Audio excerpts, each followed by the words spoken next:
So Marion is the amazing facilitator for today. She is a strategic advisor and storyteller working in the intersection of ecological justice and human flourishing. She's also the creator of Black Earth, an award-winning podcast. So I would like to bring Marion here to the floor and thank you, everyone.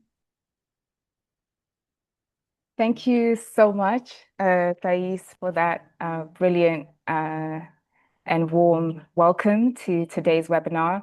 I am so excited to have this conversation and to hold the space that we will be having together to explore new ways, new visions to support innovators working for systemic change.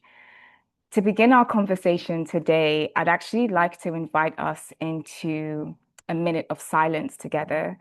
I think silence is a profound way to connect to the present moment and to also connect to each other.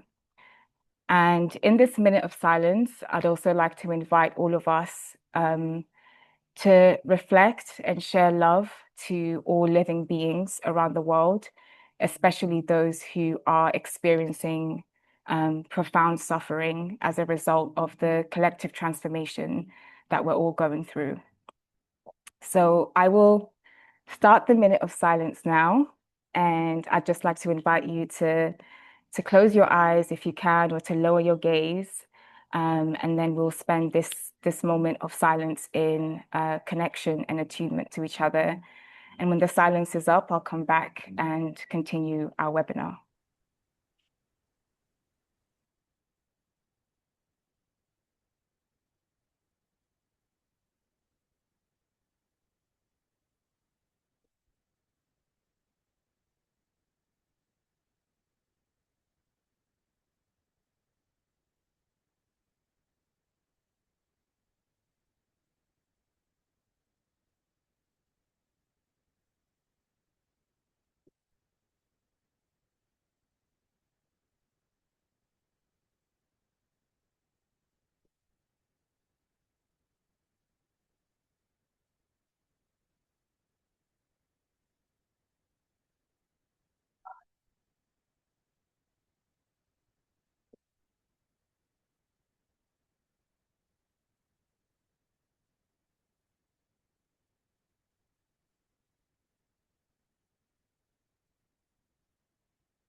Okay, thank you for holding the silence with me. So, as we mentioned earlier today, our conversation is really an opportunity for us to reflect on the conditions of change that really allow for us to facilitate and nurture the visions of hope and love that we're holding together. And I would like to briefly share my journey into this work of as an earth keeper, as someone who tends to this world of nature conservation. And 6 years ago, I went through a period of profound crisis in my work as an earth keeper. I was facilitating system change in the world's largest nature conservation organization. And this work really challenged me because it pushed me to confront some of the tensions around the different visions of conservation, the value systems, the social norms, and essentially what it really meant to innovate and to create something new. And as part of this profound crisis, I sought answers in elders around me. So I read the books and the works of people like Bell Hooks, Malidoma Patrice Sommet, Wangari Maathai. I observed and drew the patterns that shape our universe and the work of sacred geometry. And I sat and listened to more than human beings, baobab trees, fungi, learning from our wise kin about what it really meant to facilitate change and to really nurture new visions of life on our planet.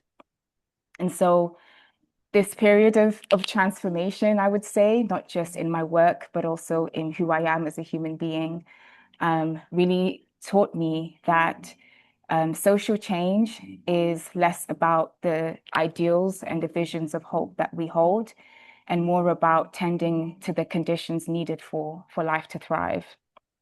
And so this means stewarding rather than controlling for outcomes. It means listening instead of speaking for and over other beings. And it means embracing interdependence because all flourishing is mutual. Everything on our planet, everything in this universe exists in relationship. So that is the focus of our conversation today. We're exploring together with our panelists and with you in this room, the conditions that allow people, relationships, ideas, and ecosystems to grow and evolve in regenerative ways. Western incubation models that have shaped this innovation ecosystem have produced certain forms of innovation and entrepreneurship that have, pushed our world forward in progress. But some of the assumptions and ideals in these ecosystems about what innovation looks like and how to tend to them, assumptions like speed, competition, financial growth, and endless scalability have also put pressure on the work that we do in social and ecological innovation. And increasingly, innovators are experiencing burnout, premature scaling, mission drift, extractive funding relationships, and the pressure to prioritize metrics over meaning and resilience. So in this context, it's important for us to really ask, what does it mean to nurture and facilitate innovation in a way that is going to be compatible with the life systems that we want to see in this world? Unearthodox, who is hosting our conversation today, began this work in this space with a simple but profound question. What if innovation fails not because of a lack of ideas, but because of the environments we place them in? This inquiry has led to a broader exploration, including the Nurturing Innovation report, led by the Post-Growth Institute that we'll explore as part of today's conversation. So without further ado, I'm excited to really bring our participants and panelists into this conversation. I would like you to reflect on this question throughout our conversation today. What kinds of support systems become possible when we design not only for growth, but for the conditions under which life can thrive? And today you'll hear some of the research findings from the Nurturing Innovation report, lived experience from our practitioners, and also learnings from Unearthodox and the team. And together, we're going to really dive deep into what alternative incubation models really look and feel like in practice. So I want to briefly welcome our panelists onto stage, just to briefly introduce yourselves, and then I'll hand over to Mariana, who's going to present to us the findings from the Nurturing Innovation report. So Claire, I'd like for you to introduce yourself first. Yes, thank you, Marian, for the beautiful introduction. So I'm really excited to be here as part of the Unearthodox team, not only because of the amazing speakers and the amazing facilitator, Marian, but also because this topic has been really close to my heart. Why? Because I've been supporting the design, the facilitation of incubation spaces, innovation spaces across sectors for years. And it ultimately always landed on the what's of innovation, the product, the shiny outcomes, the products, the what's of the innovation. And I think this recentering in this conversation today on the cultivation conditions for long-term transformation is not just generally needed in our times. It's really exciting. So in a nutshell, Unearthodox is a global nonprofit. We are anchored in Switzerland, and we are a team of 16 now, deeply committed human beings. We are supporting people, ideas, and innovations that move us closer to a renewed relationship to nature as nature. Our core vision is a healthier and more equitable planet. And to activate that, we are playing the role of a catalyst, of a key intermediary, a connective tissue, to help hold together this ecosystem of bold social innovation for nature, blending research and concrete activation. So more soon, and over to you, Marian. Thank you. Thank you, Claire. Mariana? Hi, folks. My name is Mariana. I am a researcher at the Post-Growth Institute, and on the side, I'm a lecturer at Loughborough University here in the UK. The Post-Growth Institute is an international not-for-profit organization that's working to enable collective well-being within ecological limits, so very aligned. And we, in particular, worked on the Nurturing Innovation report that I am so excited to learn about how it fits in with everyone else's experience here on the panel. I'll leave it at that. Thank you. Thank you, Mariana. Pierce? My turn. To be clear, my internet is a little iffy, but can you hear me? Wonderful. What's up, everybody? It's a pleasure to be here. I am Dr. Pierce Oklahile Gordon, calling to you from Botswana. Today, I like defining myself as a knowledge architect for social change makers and change ecosystems. And what that means is when it comes to research, education, evaluation infrastructure, design strategy support, and systems thinking, the work that I do with my teams, some of those teams even in other projects that are currently on the call, a pleasure to have you here in this space, is to help people, recognizing that much of the work that we've done with Unearthodox is understanding the resources necessary to support the type of personality it takes to see there's a systemic problem in the world. They feel compelled to address it, and doing so requires the type of spaces we're trying to build through the program that we're going to talk a little bit more today. So it's a pleasure to have you all here, and I can't wait to dive into what we get into today. Thank you, Pierce. Ulriko? Yeah, thank you. So good to be here, and great to see so many friendly faces from the Unearthodox team. My connection to Unearthodox comes from being a so-called innovator from the previous Exploration Collab cohort. I'm a founder and I'm a CEO. I work at the intersection of environmental storytelling and immersive technologies. I run a production company in South Africa called Habitat XR, where for the past 12 years, we've really been dedicated to creating proximity to nature, wildlife, and environmental storytelling for NGOs, government agencies, the for-profit nature-based sector, using specifically powerful mediums like virtual reality and holograms and a few others in the tool set. And fundamentally, I think at its core, I work on the premise that the extinction crisis is fundamentally a disconnection crisis. I believe that human access to nature and really our kind of collective sense of interdependency on nature has been falling off a cliff. And Marian, I was so glad to hear you use the phrase interdependency, because it's a big theme of our work. And so that's really what we focus on. And the project in particular under our nonprofit entity that was part of the Incubator Lab was called the Future Zoo. I'm sure we'll be talking a little bit more about that later. Well, we definitely will. Thank you, Ulriko. And David? Yes, thank you. My name is David Hess. I work for the Mercator Foundation in Switzerland, in Zurich. Very happy to be here, very happy to learn from all of you. We are a grant-making foundation, have been around for 25 years, mainly active in democracy, tech and society, education, and also climate. of course, we try to be as systemic grant maker as we can be and have tried out some things on the way. But as I said, happy to learn from you here. Thank you so much, David.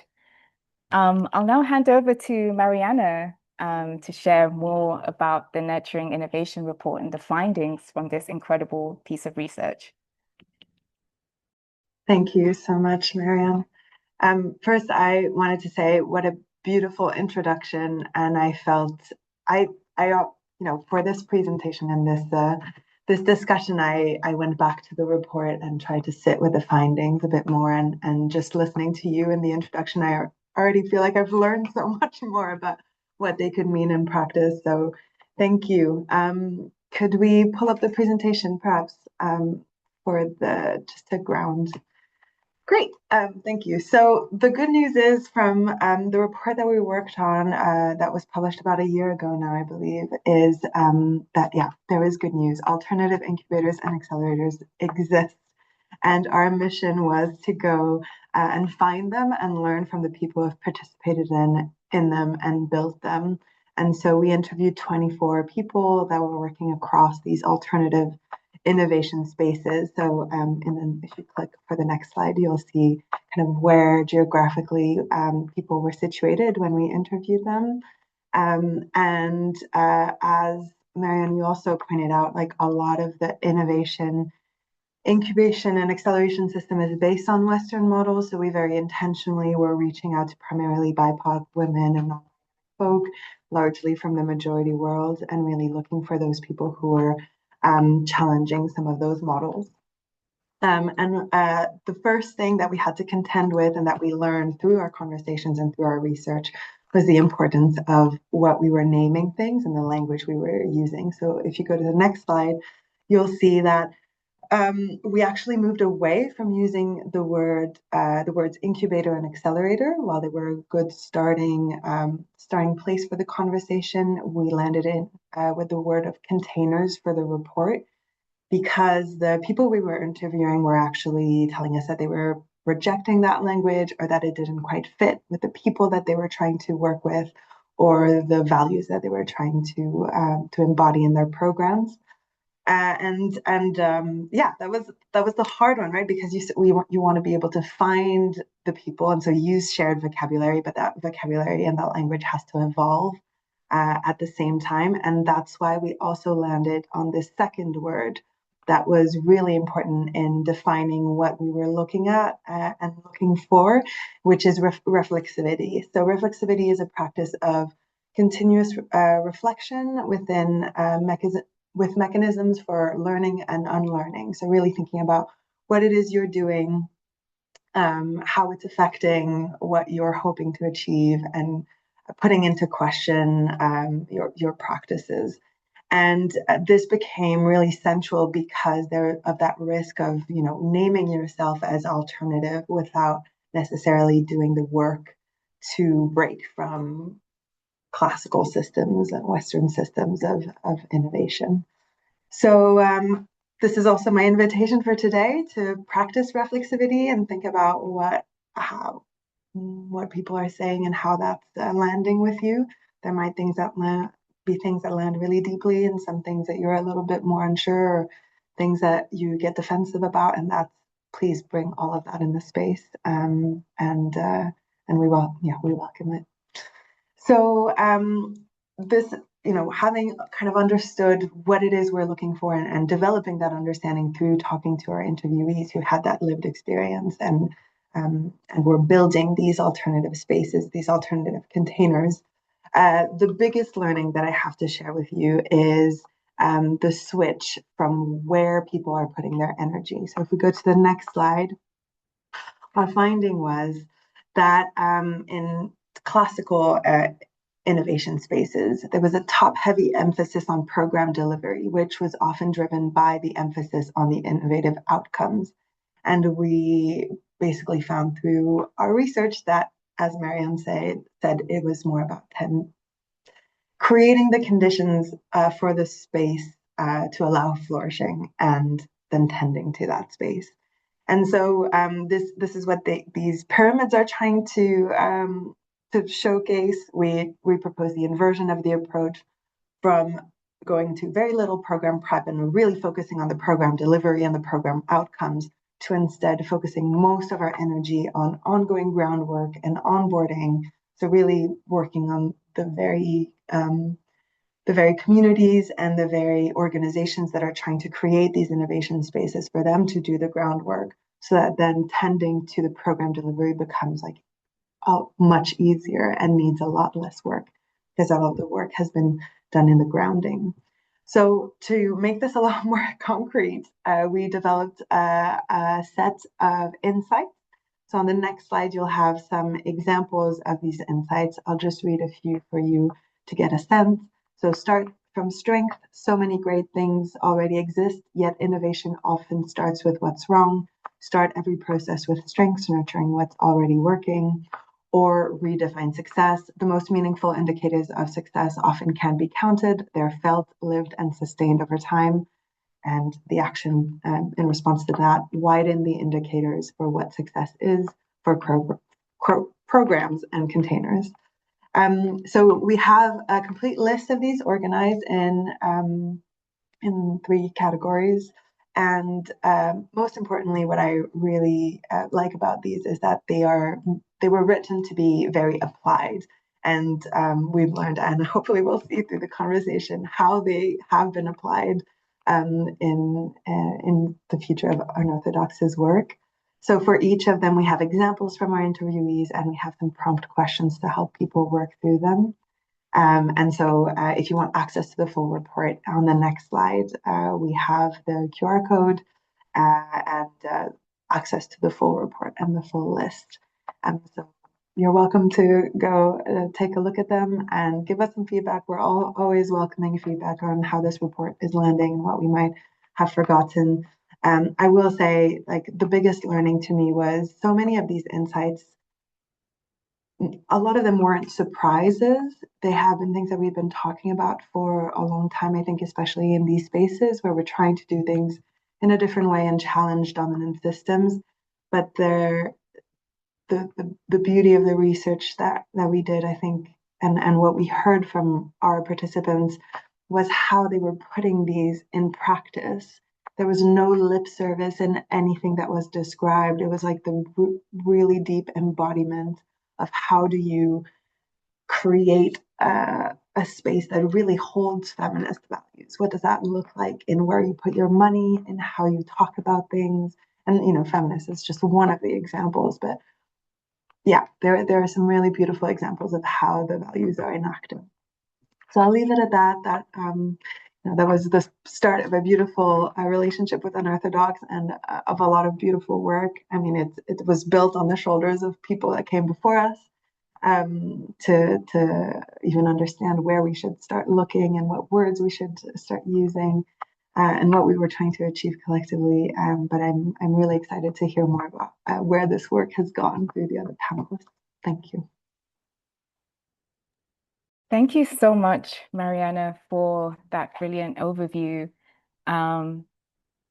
In some ways, it's really heartening that the findings weren't surprising to you, because it kind of means that the solutions and the alternative approaches that we are looking for already exist, right? And it's about really supporting those people practicing alternative ways to continue doing so.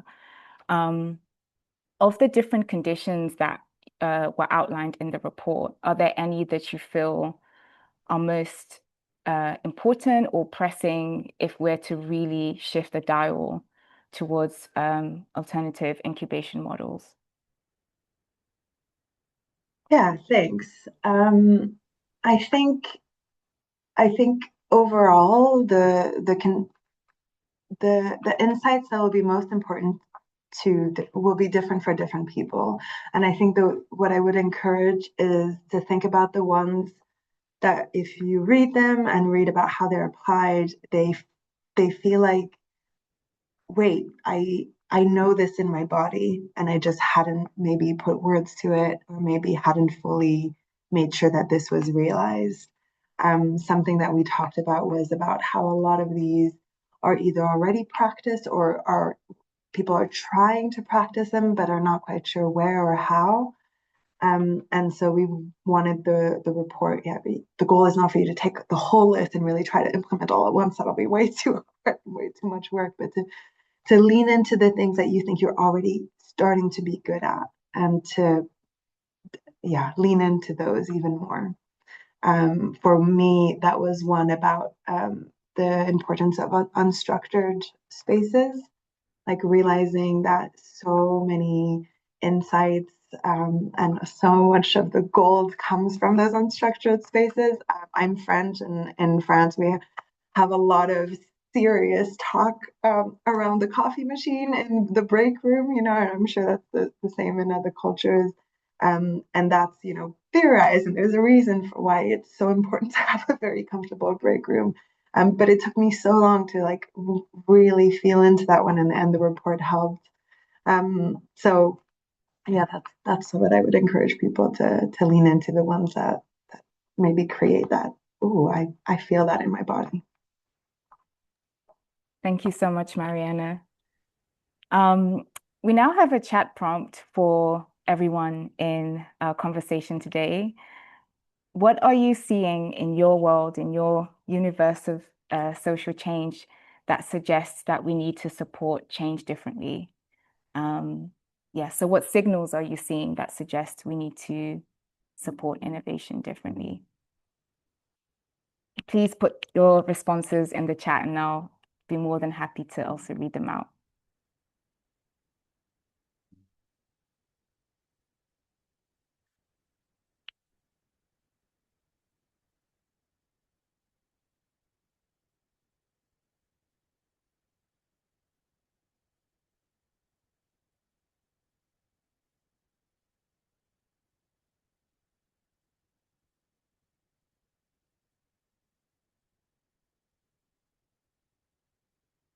Okay, Heidi says, I see a lot of burnout. Charlene, systems that support change aren't meeting most impacted communities.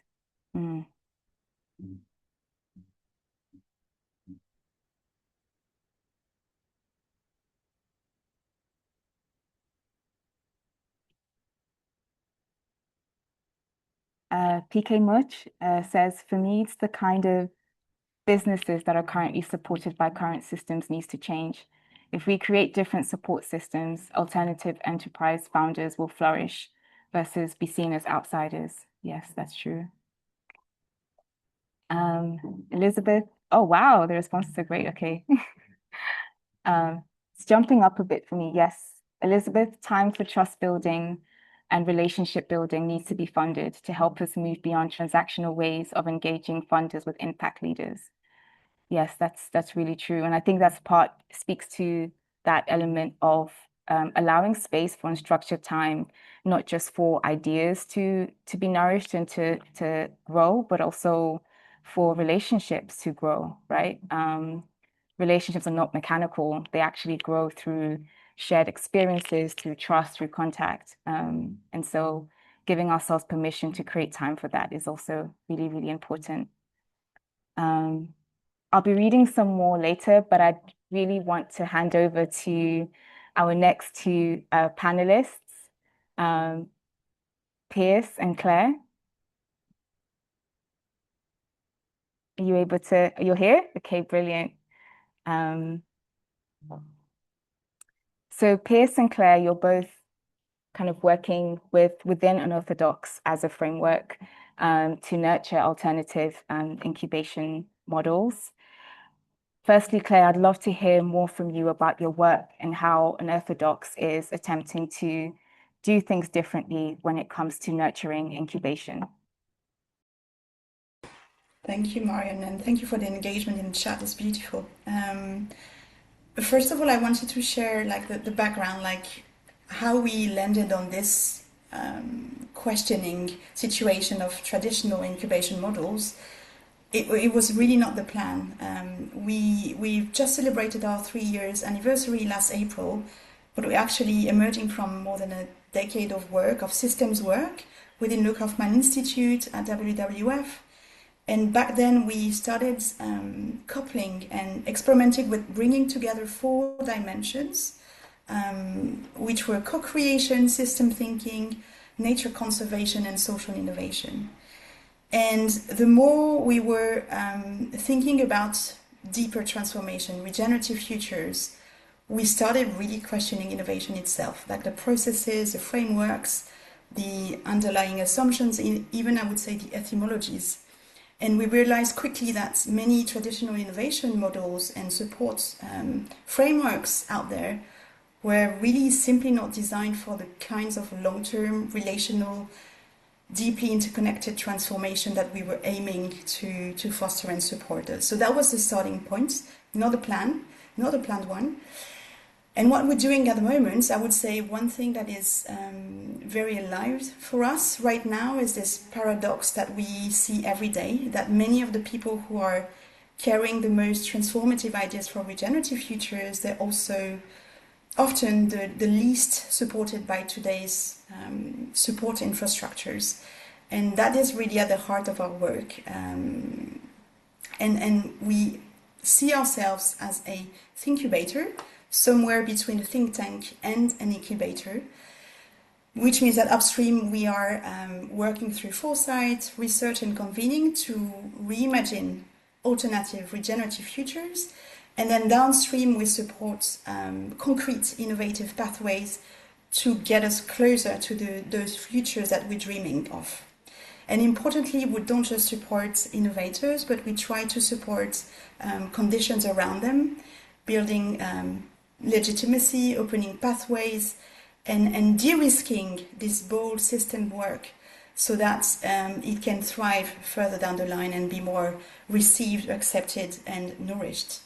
And what we consistently observe is that too often this bold systemic work is falling through the cracks of support systems, still, as you've mentioned, Marion, in your introduction, largely optimized for speed, for scale, for quick proof of impact. You cannot imagine how many times I've heard this, like the proof is in the pudding, sentence.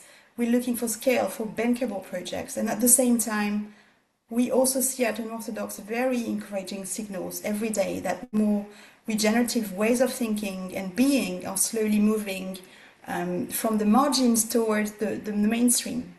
We've got rivers and ecosystems now being granted legal rights in some countries, reflecting indigenous worldviews that nature is not a property but a kin. And then we also see ecosystem actors and funders experimenting with very different paradigms. And one I really love at the moment is, for example, TPC, Sao Pauche, maybe I'm not pronouncing it correctly, but this long-term established ecosystem builder and funder in Asia. And one of their impact arms, Number 17 Foundation, have been bringing ideas such as love as infrastructure into influential spaces such as Davos. And it's their key theme for their next Impact Week in Singapore, with more than 10,000 people joining. So to me, it's very encouraging signals here. In our daily practice, it's really confirming these signals. Through our global calls, our convenings, we are every day encountering numerous, we don't call them leaders, we call them weavers, visionaries. We see field builders and edge walkers, people who are really building different possibilities, and people and teams. People who are working across thematics, across sectors in deeply interconnected ways. And let me share you a few examples just to ground this a bit more. Kristen, for instance. Kristen Lear is a brilliant entrepreneur from Colorado. She's part of Bat Conservation International. It's a well-established conservation NGO in the US. And she works across US, Southwest, and Mexico to restore agave landscapes, on which the tequila and mezcal industries heavily rely on. And at the heart of her project are migratory bats.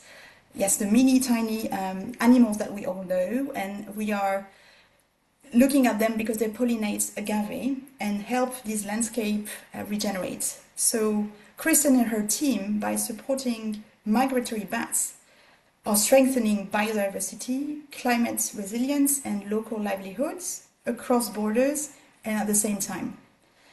And then another profile is Olivia Lazard. She believes green transition only works if security, stability, and sustainability are treated as deeply interconnected. And you can take cobalt, for instance, essential for electric vehicle batteries, and we all know that much of it is coming from the Democratic Republic of Congo under violent and exploitative conditions. So while one part of the world is dreaming of this green future, there's another part that pays the price. And Olivia works here, exactly here. She works with governments, with scientists, to bring the dots together, to join the dots, and to show that there is no clean energy transition without clean politics. And so what I wanted to share here is that what connects many of the innovators that we are welcoming into our cohorts is that they do not reduce complexity, they hold it. Yet many of them feel pressure every day to simplify their work in order to fit funding categories, institutional expectations, and even conventional innovation fellowships, frameworks, and curriculum. So across our research, including the one Mariana referred to, across more than 50 incubators globally, we kept encountering the same pattern. Systems designed to support innovation often struggle to support complexity, relational work, and long-term transformation. So part of our role has been to help counterbalance that, to create spaces for deep exploration, for trust building. We come in early, we provide coaching, shared learning, seed funding. We support both innovations and innovators carrying them. And in practice, our aim is to help innovators become more visible and fundable, but also while helping them feel less isolated in the work they carry. And one of the most inspiring things we witness is that innovators beginning seeing complexity not as something they need to hide or reduce, but as something essential to the work itself. And a couple of projects have typically received feedback encouraging them to pick a lane and decide whether to position as a technology solution or as a social impact organization. Yet they have found with us a place, a home, where they do not have to choose. And the question is, why not both? Why not all? We're helping them to work through strong and clear positioning that will be effective across categories, embracing the complexity that is inherently part of regenerative systems. So this is a kind of incubation model we are currently experimenting alongside values-aligned partners such as Mercator. We're glad to have David on this panel today. And what gives us hope is that these innovators already embody different ways of relating. So to your point, Mariana, of embodiment, they are already there. Ways of relating, collaborating, building different futures together. And ultimately, we strongly believe that the systems we use to support change already shape the futures that become possible. So we cannot build regenerative futures through systems still driven primarily by extraction and competitions. So yeah, this would be my kind of overview, and then I can deep dive into the difficulties around this work, because it's not all rosy, obviously, but there might be space in the conversation. So I'll stop there. Thank you so much, Claire. Thank you for that. I'd like to bring in Piers for a question. I'm curious to understand more what these models look and feel like in practice. Claire has really given us some profound examples of the experiences of innovators and how they may struggle to fit into the current incubation models and the requirements around fit, around alignment. But what does it mean for you as a practitioner to actually nurture these alternative incubation models?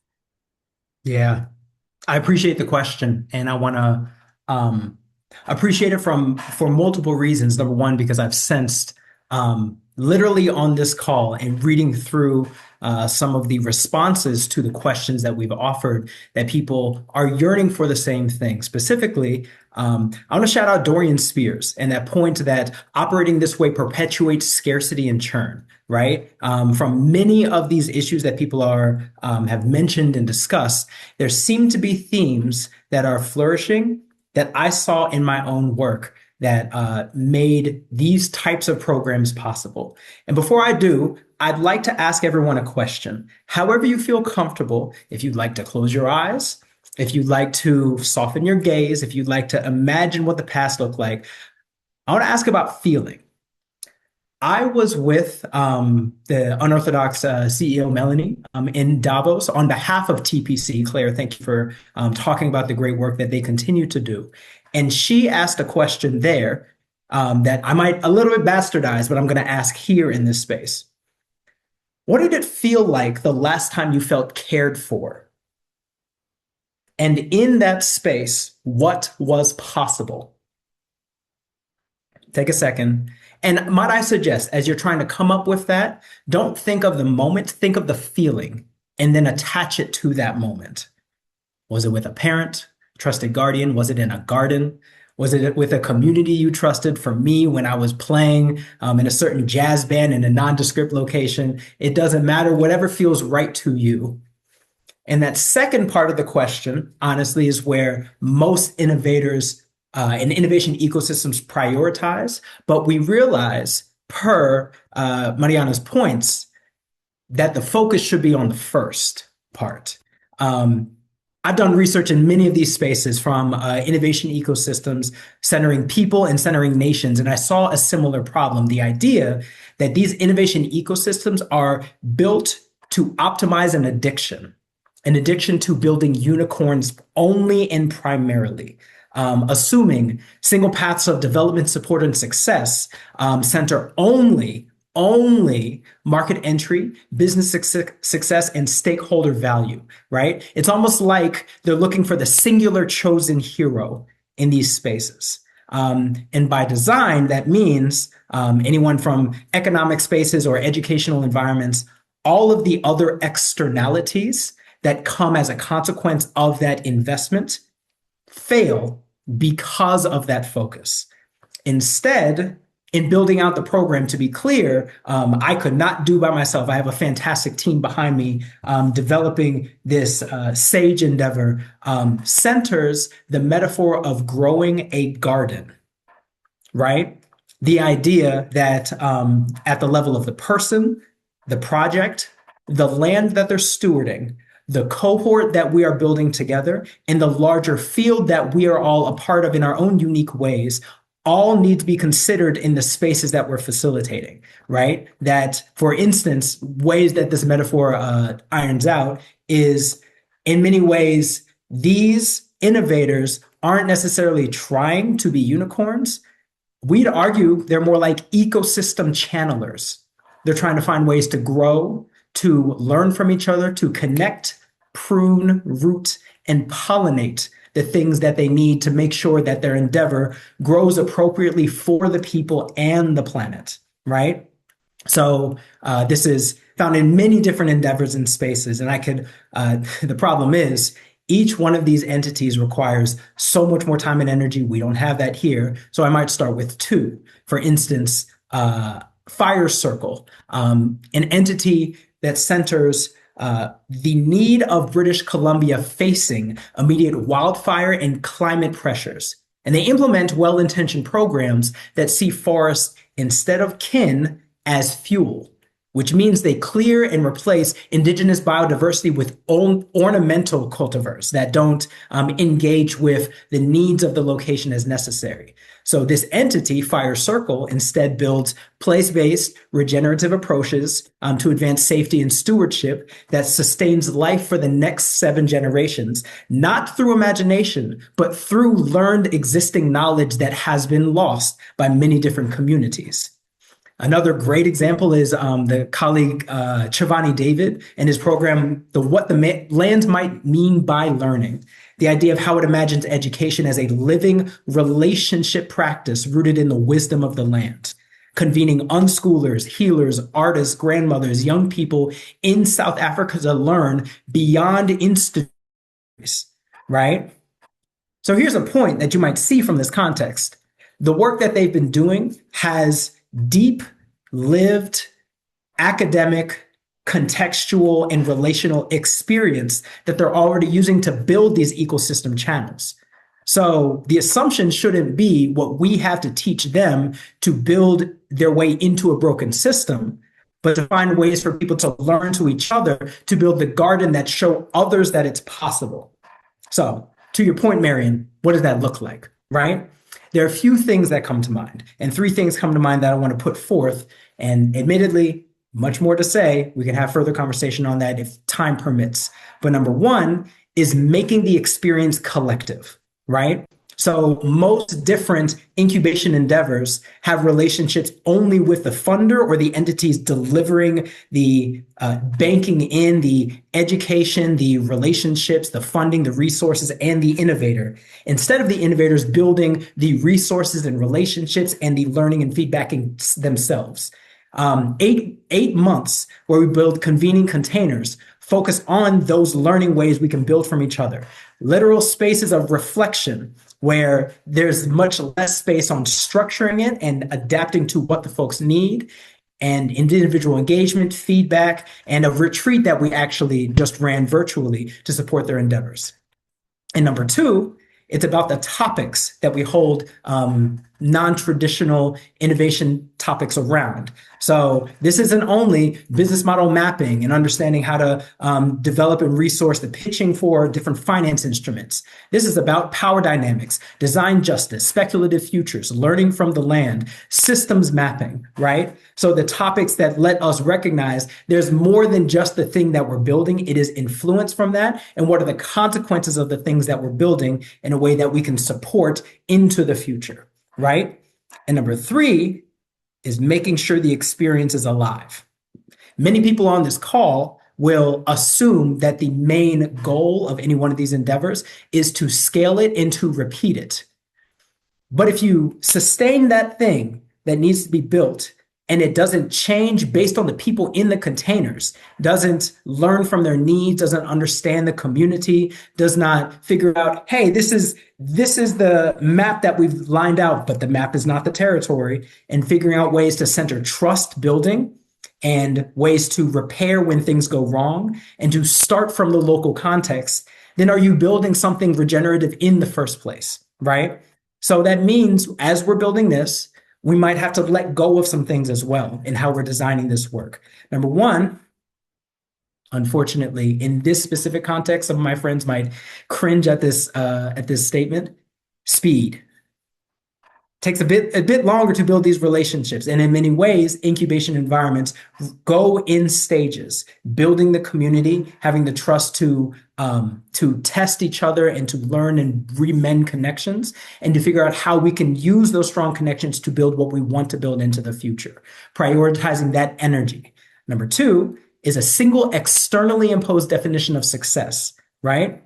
In each one of these spaces and environments, what they're building looks different for what it would be to be sustained and successful. How can we get them to reveal what that looks like and learn from the land, and then support that in every context and environment? And number three, the idea that the program shouldn't adapt to the cohort. I think we've already clarified what that's important and essential. So there's much more that we could dive into about how to build this. I know some people on the call are program development nerds.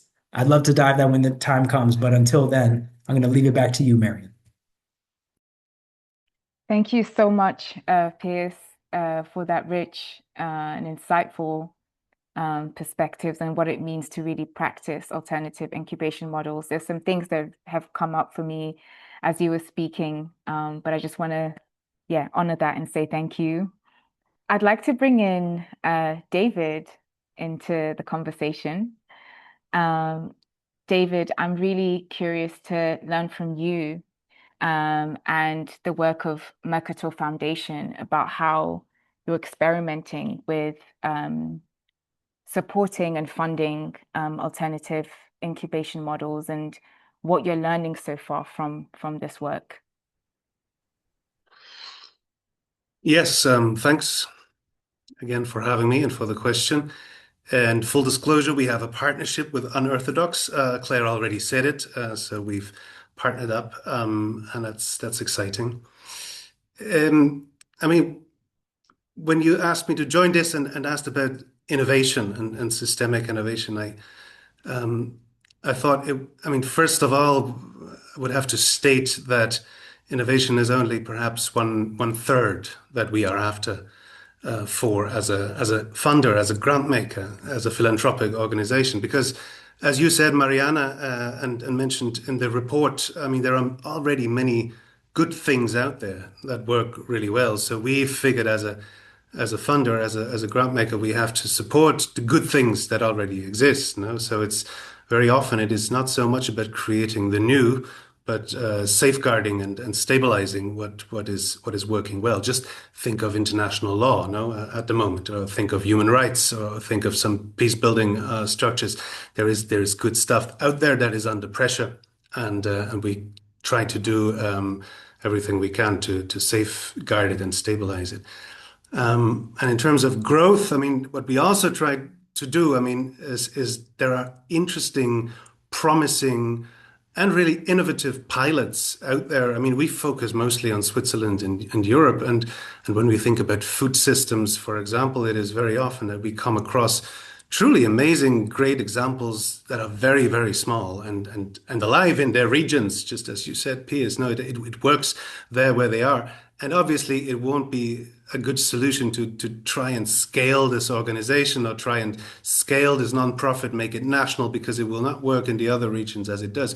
But what we try is to support these pilot people to talk about what they've done and to share what they have achieved. And so we sometimes call them up and we say, hey, we are this this foundation in the city of Zurich. Can we support you to tell other people about the amazing work you're doing? Can we connect you to state funders to show your example? Can we pay for your time to do that? And only then, after we've done those two other things, the safeguarding and the scaling, the transfer work, then we come to the issue of real innovation, of trying to fund and find really the new stuff. And what we have learned so far when doing that, when trying to fund systemic innovation, is that first we need to go in there long term. No, we have to go in for a longer ride. These things take time. These partnerships take time. It needs time to grow. And we cannot do this with a 1 year or even a 3 year project. So usually our partnerships have become longer in the past years. We also have moved, unsurprisingly, from projects to organizations now, where we found that it makes much more sense to fund and support organizations as a whole and to trust them to know best where they put their funds, to allocate the funds into different projects if need arise, to react and act swiftly. And we try to make this possible and give them the space to breathe and liberate them from bureaucracy and applying again and again and again. And then if you take this, like, good old framework, the waters of system change, I'm sure some of you are familiar with by FSG, with these 3 levels of systemic work. We as a foundation have found that the level where we can have the most impact is the mid-level, is the second level, where it is about relational change. So we invest a lot into this ecosystem building, in connecting organizations, in opening doors, in really using our social capital, hosting events, making invitations, bringing different people together, getting on other funders in, because we felt, okay, this is something that not too many others are doing. This is something where we can make a difference and hopefully accelerate the kind of structural and mental change that is on the other 2 levels, and that really is the business of the NPOs and people in the field that we try to strengthen. Does that make sense? Back to you. Yes, it does make sense, David. Thank you so much for those reflections. I'm so curious to learn more another time about your role in supporting relational change, because often in the more kind of traditional ways of how social change works, we don't often imagine funders really embedding themselves and facilitating relational change. So yeah, thank you for sharing those insights. On the topic of relational change, one thing that came up in this report is around care, and care not just as a value, but care as a practice, and a defining feature of how alternative incubation models really function. And so, Claire and Pierce, I'd love to hear from you about what it means to embed care in your work at Unearthodox when it comes to supporting innovators.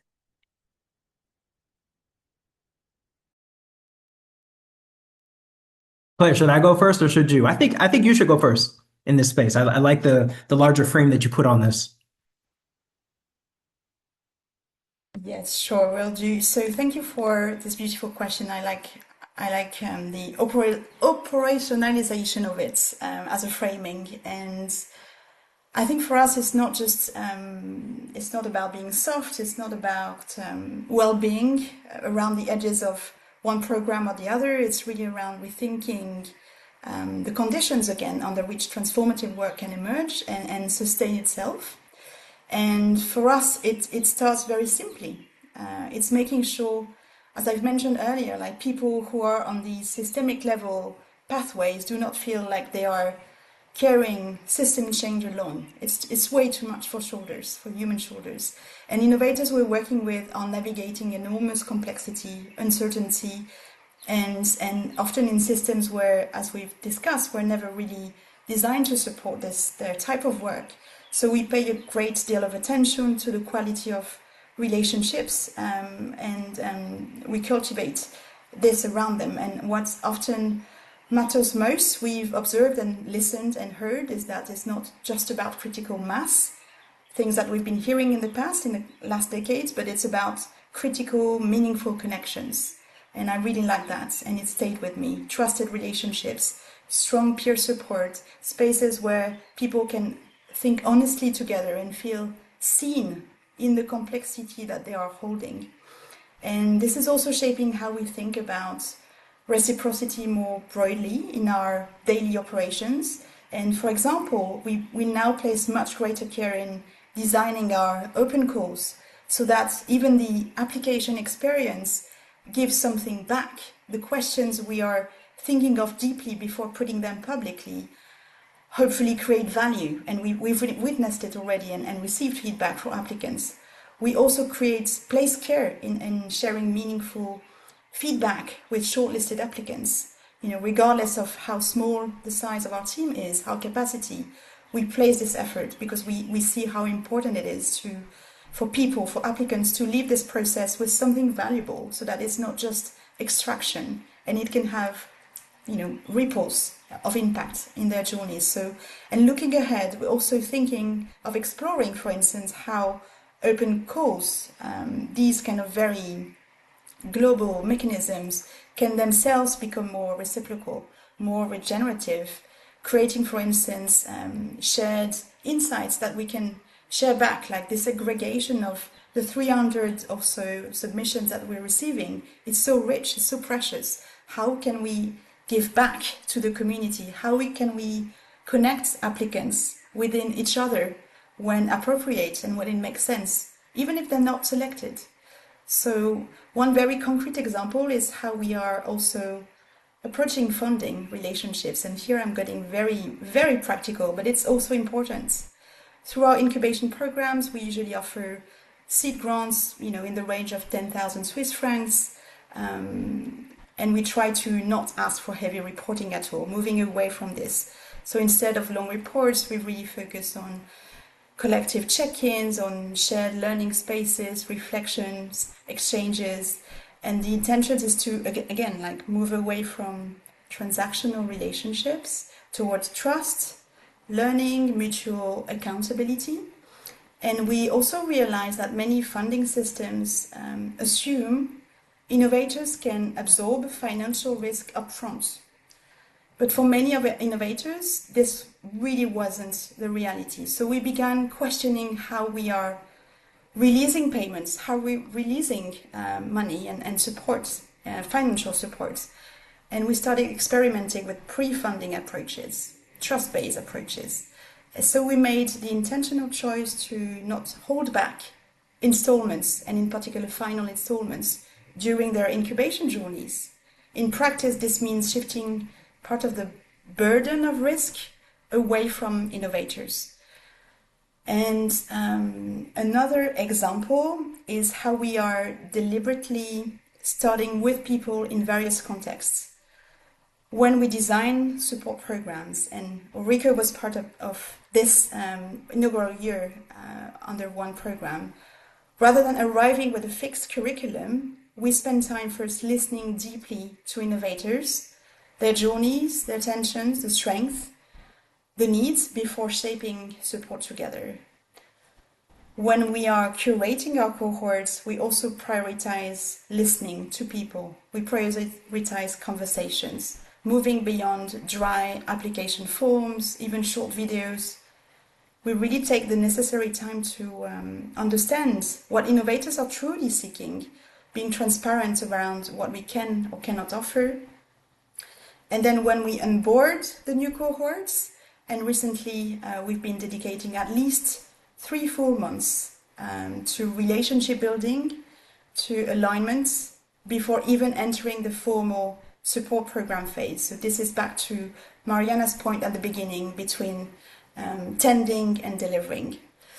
So when working with new cohorts as well, we support innovators, as I said, not just innovations, and our support programs include coaching, helping individuals approach growth and leadership more holistically, for instance, deepening self-awareness, resilience, and well-being so that they can sustain their work, their important systemic work.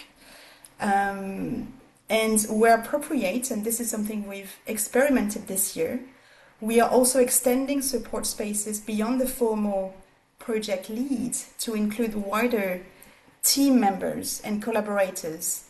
And while this can create additional complexity on our end, contractually speaking, we really saw and believe it helps moving away from this hero-innovator narrative and toward more collective forms of ownership and transformation. So these type of steps have reinforced something we already sensing intuitively, that long-term transformation is not just about managing outputs, but cultivating conditions for people, for relationships and trust. And these additional layers of listening, trust building are already leading to stronger collaboration.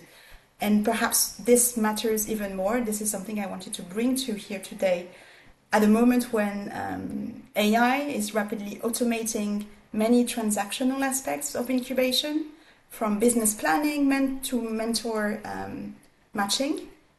The opportunity is to build models of support that technology can complement but not replace. So rooted in trust, in imagination, relational depth, and this human capacity to hold complexity together. So that's, to me, the work and the opportunity ahead that we're seeing here. So I'll stop here and perhaps over to you, Piers. I'll be quick. Appreciate that, Claire. In the many different things that people are holding when trying to implement these endeavors, when doing the work with the innovators, I think this is the important thing to think about care. Care is a craft that all of our industries wean us out of, whether in design, innovation, finance, organizational development, whatever comes to mind. And I think towards that end, there's so many different examples that we try to build into what we've constructed.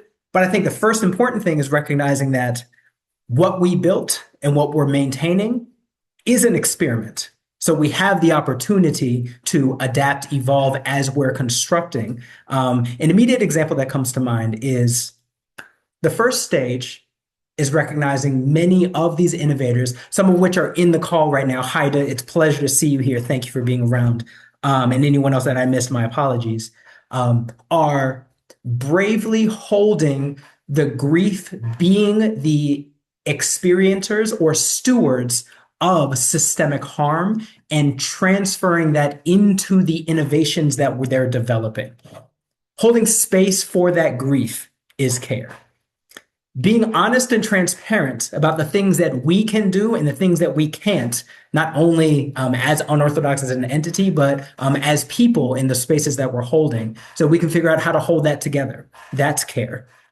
When things go wrong, supporting the colleagues in a way that helps us understand what happened, what reparations could look like, and supporting continuing the bonds together. That is care. And figuring out how to turn that into the things that we're trying to do all together, which is build new things, new ways of growing, and potentially building those new things together, which the innovators, when they feel cared for, it's in their bones already. We don't need to teach those endeavors in different spaces. Now it's about ensuring that there's alignment and support and feedback to deliver those things to the future in a caring manner. Let me stop there. Thank you so much, Pierce.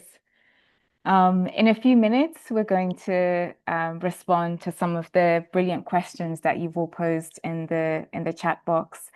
But I'd like to bring in our final panelist, Ulriko. Thank you so much for your time.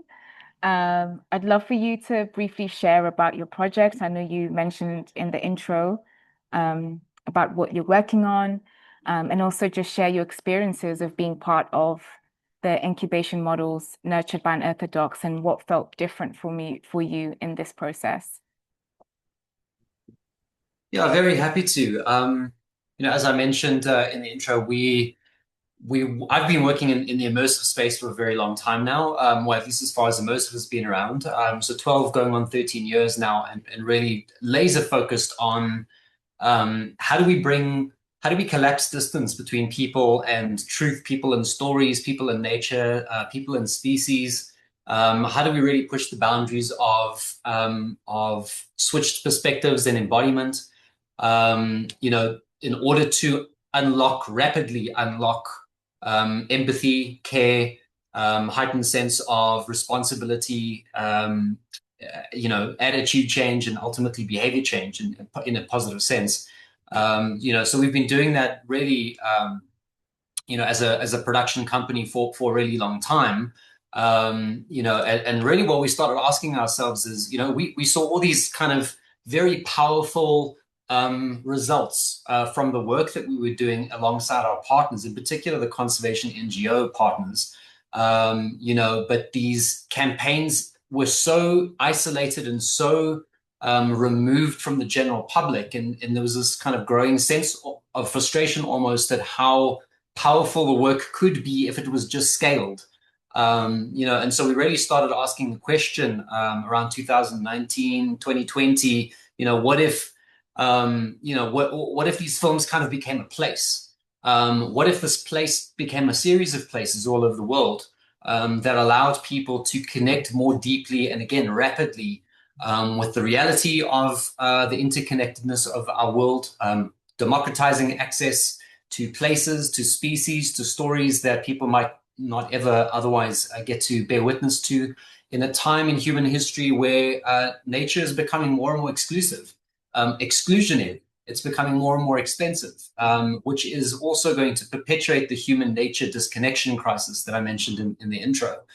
So our answer to this really is the future zoo. This is the best kind of shell that we've been able to figure out to try and house a program that can deploy empathy at scale, for nature and the environment in general. It's things that, I think just think of it as a living lab and not an exhibit, and one that's fit for the 21st century, hence the word zoo. For us, it's a reimagining of what spaces of environmental connection could be in absence of physical proximity. And then just to answer the second question around the process and how being part of the cohort was different for us. And I think the thing that was very obvious in the beginning is that the very prevalent conformity requirement of traditional incubators was not there. And also with traditional grant making, it's the same thing. You sort of feel like like our project sits in the overlap. It's quite awkward. It sits in the overlap between different categories. And systems tend to reject that before it's really evaluated on merit. And we kind of find that we have to always kind of smooth over the edges and make the project fit the incubator, as opposed to the incubator stopping and saying, "Hello, welcome. We just want to know what it is that you do." And one of the things that struck me about our cohorts is just the sheer diversity of the projects in the room. I mean, not even just in terms of the industries and the focal areas, but also the stage of those projects. And I thought that, I mean, I've never seen anything quite like that before. And these are projects that would have been ungrantable or unincubatable anywhere else, I think. And I think that's really the point. I'm a strong believer, that we need to make asymmetric bets with where we're at right now. In planet Earth, in general, and things that look strange from the inside, or inside the existing frame. I think we have to be able to establish new ground, and that's why these calls and the programs that Unearthodox is running are just so exciting to us. I think that the lack of the focus on the outcomes, I think, is really important as well. There's been a lot of talk on the call about care and trust, and I have to say that I think it's really important to do that. Because I think that particularly for so-called innovations or sort of blue ocean bets, blue ocean projects, there's got to be a certain tolerance and embracing of uncertainty and a willingness to experiment, but strategically, but all rooted in trust, that honoring that the people who are doing these unusual things have strong convictions for really good reasons, even if we don't yet understand them. And we have to make bets. We have to try and give life and an opportunity to these sort of projects and incubators that are run in a way that is fundamentally rooted in trust. We know you know what you're doing. We're here to sort of help take you to another level, like Claire said, based on some very specific areas. I think is really, really amazing. And I think with that, as my kind of last comment on this, is just that there was a lot of permission, a permission for the projects to just be unconventional and to, as has been said before, just sit with the complexity of it and say, you don't need to water it down or dumb it down. It really is, that is what you're dealing with, and that's what makes it hard. And that is also why there isn't necessarily a precedent to these projects. And we have to take care of that before burnout kind of catches up. So I think there's just this like really strong currency of confidence. It's almost impossible to hold on to when you're building something genuinely unusual and someone says, yeah, I believe in that. How do we support you? Instead of justify to us how you fit in our program. I think it's just very refreshing. So yeah, I'll park my thoughts there for now. Thank you so much, Ulriko. I resonate with some of your insights around being an edge walker and, being a translator of different worlds and trying to find the right fit for your ideas in models that don't necessarily hold all of the complexities of the work you're doing. I think one thing that really resonated with me in the report was around testing for mutual fit. So when you're applying to join an incubation model, it's not just about your idea being chosen, it's also about you testing whether this incubation model is the right fit for you. And I sense in this your experiences of being part of the incubation support, this openness to really adjust and ensure that the program of support was also right for the kind of ideas that you were nurturing through your work. So thank you for sharing your insights. We have a few minutes for some of the brilliant questions that have been posed in the chat. I've really enjoyed reading through the reflections and wisdom nuggets and questions that are being posed.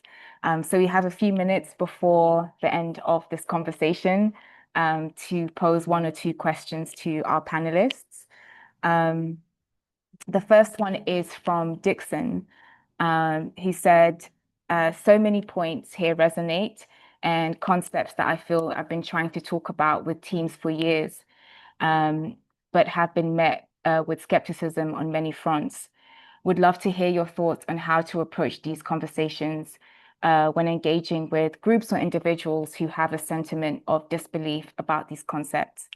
And I'm pretty sure anyone who's trying to do anything outside the box has definitely felt those moments when their convictions or their intuitions are not met with open arms. And it's really great to be in community with other people who resonate, but many of us also work in isolation in different constellations of change. So I'd love to hear some thoughts from the panelists on how individuals like Dixon can really start these types of conversations when there's resistance to these ideas.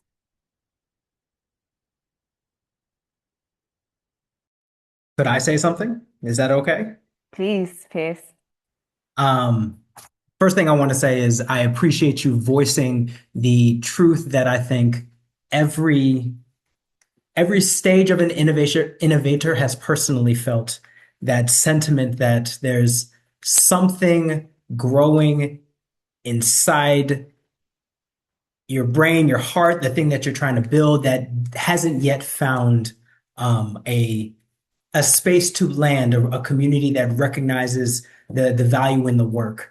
And we've been actually struggling with the best way to reveal this in the spaces that we've been holding, because you can't get away from building something new and having barriers on people or entities that don't yet see the vision, don't yet see the purpose and activity.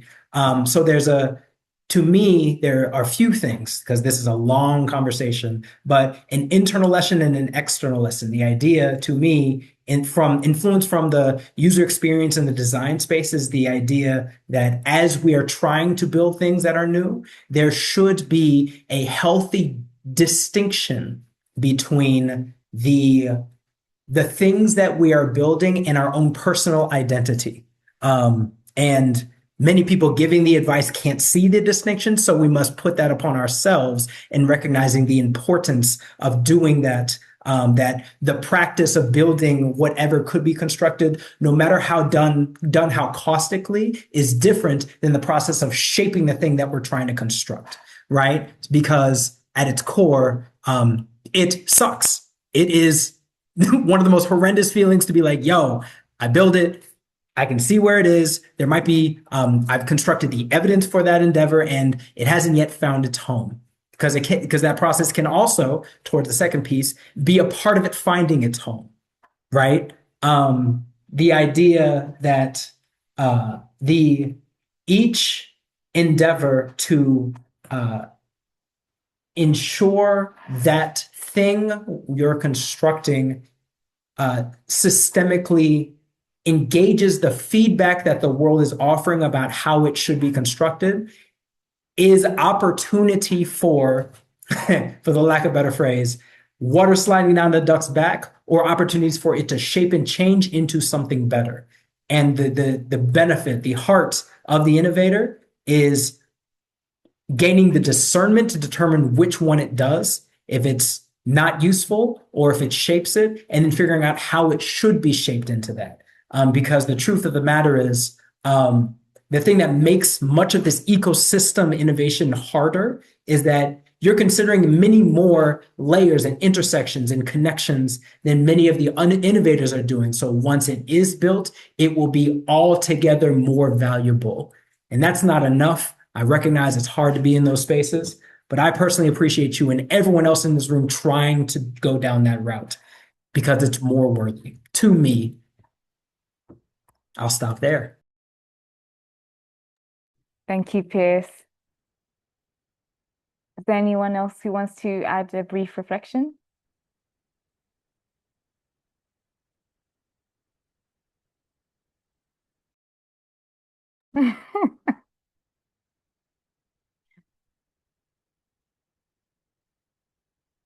Okay, so there's another question from PK Much.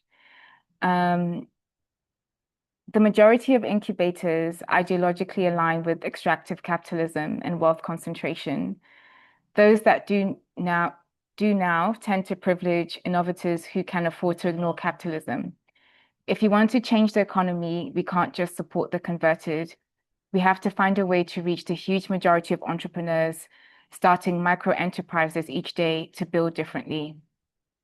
We need to engage the bottom of the startup pyramid, but these entrepreneurs are not interested in changing systems, just eating. So how do we create incubation systems that mobilizes the ordinary entrepreneur, not just the change makers?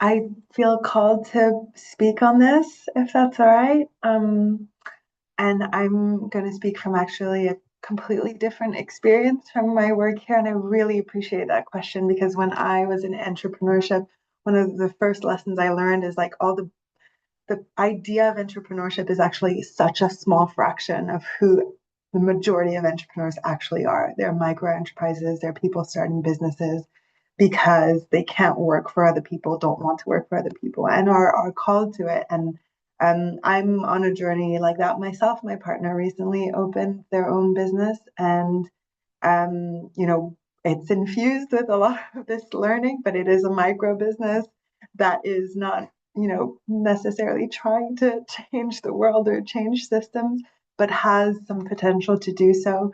And I'd say what has been the most transformative is being part of a community.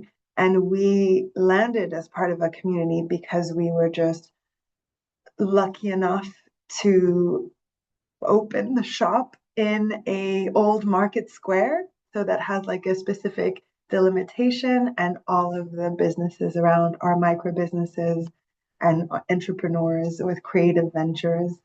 And there is the whole spectrum there. There is the hyper capitalist all the way to the complete not-for-profit, non-profit. Everything we do is for charity and is for people. And the melting pot of that is what is bringing people over to reciprocity, to helping each other, and to being in it, in the shits and in the thriving together. So yeah, I would say it's those spaces where there's forced interaction. At least that's what I've seen. That's what I've seen for me. And so I don't know how to replicate that or how that could look like, but it's been so beautiful to see personally. Thank you so much, Mariana. I David? can add a sentence if you want from the funder's perspective. I think you're absolutely right. No, many small businesses, startups, they would not identify themselves as change makers, and nevertheless they bring the change that we are trying to see. And many of them seem to be falling between the classical categories. So yeah, when the banks and the VCs and so they're looking for startups that will grow fast and bring them returns. And us, the philanthropic funders, we try to find non-profits, no, and kind of shy away from the companies and from the for-profit startups, also because of tax regulations and so on.